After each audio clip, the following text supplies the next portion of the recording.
High সবাইকে। তো তোমাদের সাথে আজকে একটা কাস্টার্ড রেসিপি শেয়ার করতে চলে এলাম। কাস্টার্ড তোমরা সবাই কম বেশি খাও জানো, তো আজকে আমি ট্রাই করেছিলাম সাবুদানা দিয়ে। তো সেই জন্য ভাবলাম তোমাদের সাথে একটু শেয়ার করি। তো চলো, সাবুদানাটা একটু গরম জলে ভিজিয়ে নিচ্ছিলাম। আর আগে থেকে কিন্তু 4 ঘন্টা ভেজানোও ছিল, তাও করার আগে একটু গরম জলে রেখেছিলাম। তো দেখো, এদিকে কাস্টার্ড পাউডারটা রেডি করছিলাম। তো আমি এই কাস্টার্ড পাউডারটা রেডি করার সময় জল ইউজ করেছি, উষ্ণ গরম জল। তোমরা চাইলে দুধ দিয়েও গুলতে পারো, বাট আমি একটু জল মেশাই বলে এই কাস্টার্ড পাউডার গুলতে যতটা জল লাগে সেই জলটাই দুধে দিই, এছাড়া এক্সট্রা কোনো জল ইউজ করি না।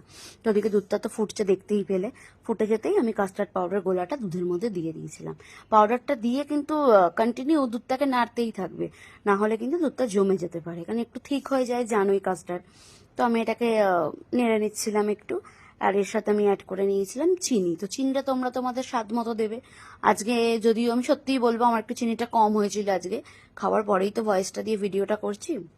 তো যাই হোক, একটু বুঝেও দিচ্ছিলাম চিনিটা বেশি হয়ে যাবে কি, বেশি মিষ্টিও আবার ভালো লাগে না জানো তো, ওই আজকে একটু কম মিষ্টি করেছিলাম। বাট যাই হোক, চিনিটা দিয়ে এটাকে ভালো করে নেড়ে নিচ্ছিলাম। এটা ফুটে ফুটে তো ঘন হয়েই আসছিল। তো এরপরে এটার মধ্যে আমি সাবুদানাটা অ্যাড করেছিলাম। তো এই সাবুদানাটা যখন আমি অ্যাড করেছি, এটাই তোমাদের সাথে আমি শেয়ার করতে ভুলে গেছি গো। আসল কথা, তাড়াহুড়ো করছিলাম, এদিকে ভিডিও করছিলাম, ব্যাস গুলিয়ে গেছে, যা হয় আর কি। তো দেখো, দেখতেই পাবে তোমরা, সাবুদানাগুলো দেখা যাচ্ছে। আমি আবার তোমাদেরকে এতে করে তুলে দেখাচ্ছি, ওটাই ভুলে গেছি কখন মেশালাম। এই দুধটা ফুটে যেতে কাস্টার্ড পাউডার দেওয়ার পরেই সাবুদানাটা মিশিয়েছিলাম। তো দেখো, সাবুদানাটা দিয়েও কিন্তু আমি অনেকক্ষণ এটা নেড়ে নিচ্ছিলাম, কারণ ওই একই ব্যাপার, জমে যাবে, তাই জন্য নেড়ে যেতেই হবে। তো দেখো, মোটামুটি কাস্টার্ডের আমার ব্যাটার রেডি। তো এটাকে নামিয়ে ফ্রিজে দিয়ে দিয়েছিলাম।